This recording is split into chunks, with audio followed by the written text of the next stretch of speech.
यानी तू मेरे ही महल को मेरे ही लोगों के बीच मेरा मकबरा बना देगा? बड़े से बड़े शैतान बकरी की तरह मिमियाने लगते हैं।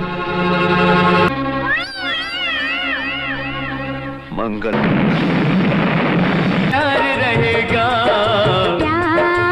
करो आवाज मिला दो। अस्सलाम वालेकुम वरहमतुल्लाहि वबरकातुह।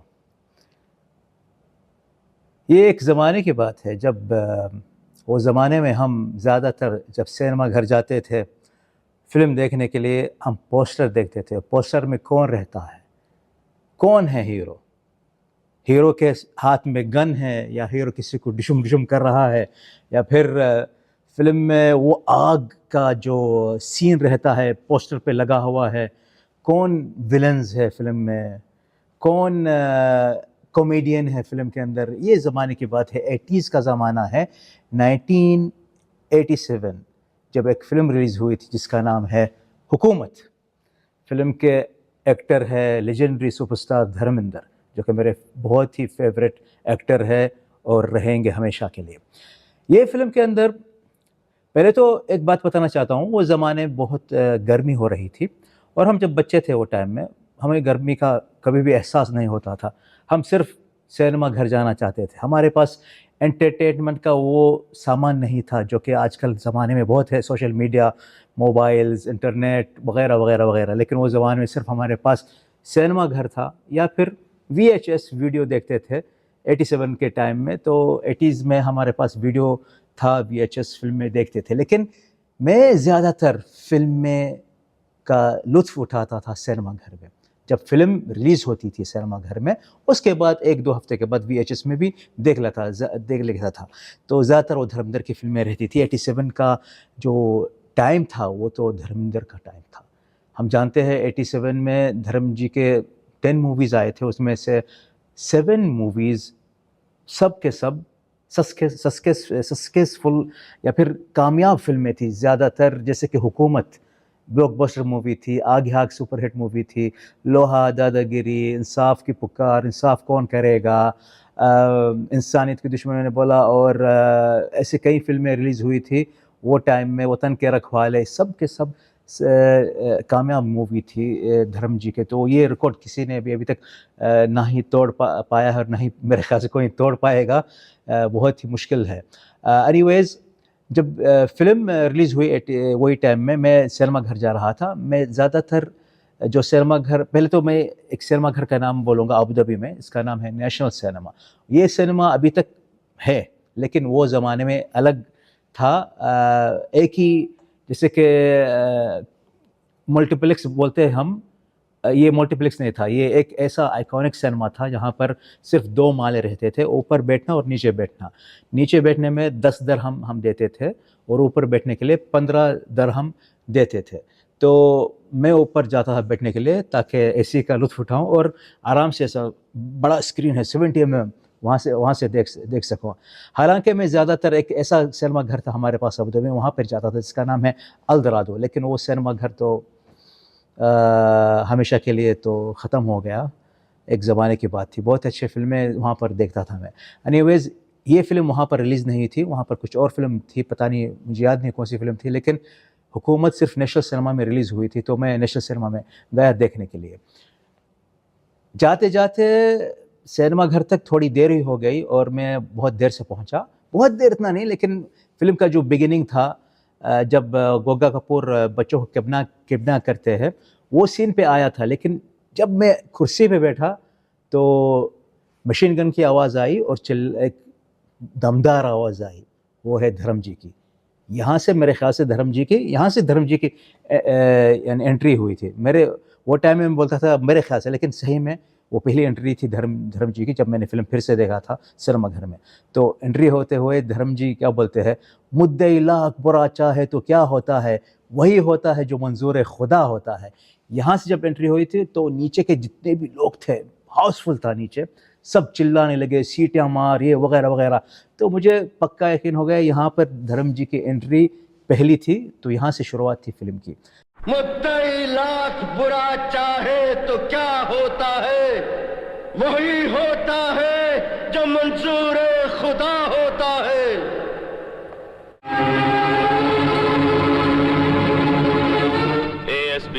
सिंह। हाँ, वही एएसपी अर्जुन सिंह, जिसका नाम सुनकर दुनिया के बड़े से बड़े शैतान बकरी की तरह मिमियाने लगते। तो कई ऐसे सीन्स थे फिल्म के अंदर, अभी तक मेरे दिमाग में है। सिनेमा घर में जब बैठते बैठते मैं देख रहा था। मेरी उम्र उस टाइम कुछ लगभग 13 साल की थी। तो मैं जानता था धर्म जी अभी वो उम्र में थे जो कि अभी 50 की उम्र में अभी आए। तो एक सीन में धर्मेंद्र, शुरुआत के सीन में जब आते हैं, एक फ्रूट बेचने वाली उनके घर के पास आती है, तो वो स्पोर्ट कपड़े पहनते हैं चड्डी के साथ और नीचे ऐसे बैठते हैं और उनके लेग्स एब्स ऐसे दिखाई देते हैं। तो मैं देखता हूँ, अरे ये तो धर्मवीर की तरह दिख रहे हैं धर्म जी यहाँ पर।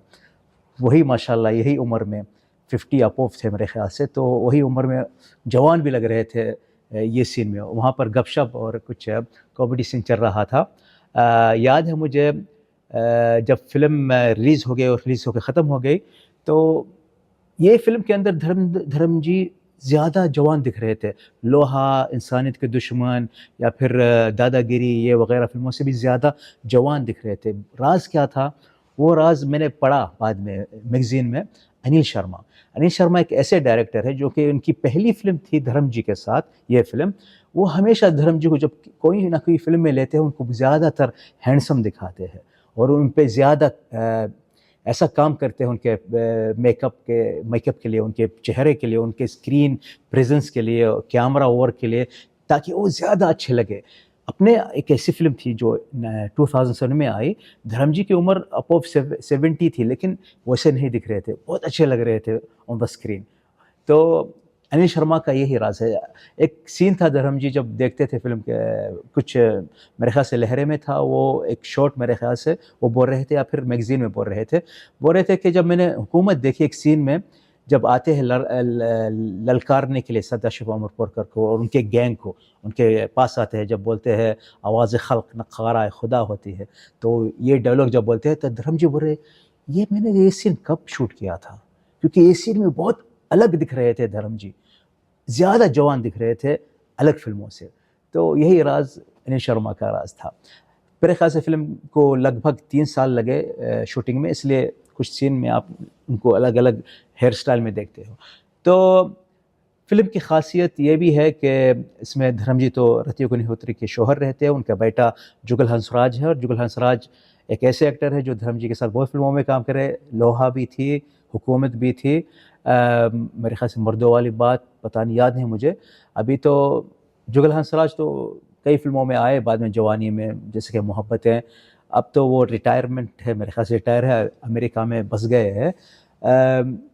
फिल्म की एक खासियत ये बात है कि जो इस फिल्म के विलन हैं, जब मैं देख रहा था ऑन द स्क्रीन, बोल रहा था ये काला आदमी कौन है भाई, अच्छा नहीं लग रहा है धर्म जी के साथ एक नया और ऐसा शक्ल वाला एक्टर जो कि विलन। हमें हर बार देखना है अमरीश पुरी, डैनी डिज़ोंगोबा, प्रेम चोपड़ा या फिर अमजद खान, ये लोग को, लेकिन ये कौन आ गया, सदाशिव अमरपुरकर। लेकिन 2 सीन के अंदर इन्होंने तो मेरा दिल जीत लिया। ऐसे मंझे हुए कलाकार है जो कि इससे पहले मैंने जानकारी ली कि इससे पहले वो कई फिल्मों में आए, 8 मूवीज़ में आए, उनको अवार्ड भी मिला। और इस फिल्म के अंदर उन्होंने इतना दमदार रोल किया कि डायरेक्टर अनिल शर्मा ने फिर से उनको रिपीट किया धर्म जी के साथ, फरिश्ते में, ऐलान जंग में, और कई फिल्मों में धर्म जी के साथ है, जिसका नाकाबंदी। फिल्म की सीन्स में एक जैसे कि मैं बोलता हूँ, गाने जो इस फिल्म के अंदर है मिक्सिंग थे, कॉमेडी सॉन्ग्स थे, पैट्रियोटिक सॉन्ग्स थे, एक्शन के मूड में ऐसे सॉन्ग्स थे, तो अलग अलग मूड में थे सॉन्ग्स। और ऐसा एक सॉन्ग है फिल्म के अंदर, जब इस अफसर का बाजा बजा दो, हम क्या चीज़ है इसको दिखा दो, ये अभी तक मेरे दिमाग में है गाना। गाने में कॉमेडी जलवे भी थे, और साथ में जब एक वतन के बारे में जब बात करता है इंसान और फसाद के बारे में जब बात करता है इंसान, तो वो दिखाई देता था, बहुत अच्छा लग रहा था। मारो इसको मारो, इसकी मस्ती जरा उतारो, गुनहगार है ये मक्कार है। और एक ऐसा भी गाना है फिल्म के अंदर जो कि बहुत ही मशहूर गाना है, ना जुल्म ना जालिम का अधिकार रहेगा, दुनिया में कुछ रहेगा तो बस प्यार रहेगा। इस गाने की शुरुआत पहले इससे होती है।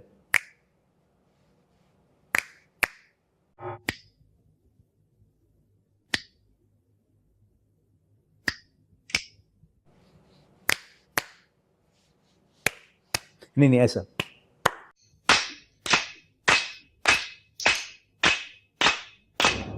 धर्म जी ऐसा करते हैं और लोग ऐसा करते हैं। तो ये तालियां चुटकी के बाद आती है तो गाना शुरू होता है बाद में मोहम्मद अजीज़ की आवाज़ में, ना जुल्म ना जालिम का अधिकार रहेगा। यही गाना रिपीटेबल है। बचपन में जब धर्म जी बच्चे रहते हैं उनके बाप के साथ ये गाना होता है और बड़े होके फिर ये गाना उनको याद दिलाता है सदा शिव अमर को कि वो उनके बाप के हथियारे थे। तो ये स्टोरी फिल्म के अंदर है। ना जुल्म ना जालिम का अधिकार रहेगा, दुनिया में कुछ रहेगा तो बस प्यार रहेगा। और मैं धर्म जी का जो स्टाइल है हर बार उनको कॉपी करता था बचपन में। तो उनका जो ताली मारने का ऐसा करते हैं, मेरे ख्याल से उनके हाथ माशाल्लाह इतने बड़े हैं, तो वो मैं बचपन में ऐसा करता था सेम। मुझे याद है अभी स्कूल में जब हम सुबह में जब क्लास जाने से पहले हमारा जब जैसे बोलते हैं परेड लेते थे सब, तो परेड के टाइम में कुछ लोग माइक्रोफोन में अच्छे बातें करते थे जो सुबह का काम रहता है हमारे पास हर रोज़। तो तालियां भी मारते थे हम किसी ना किसी के लिए, म्यूज़िक के लिए वगैरह वगैरह। तो मैं ऐसा ताली मार रहा था।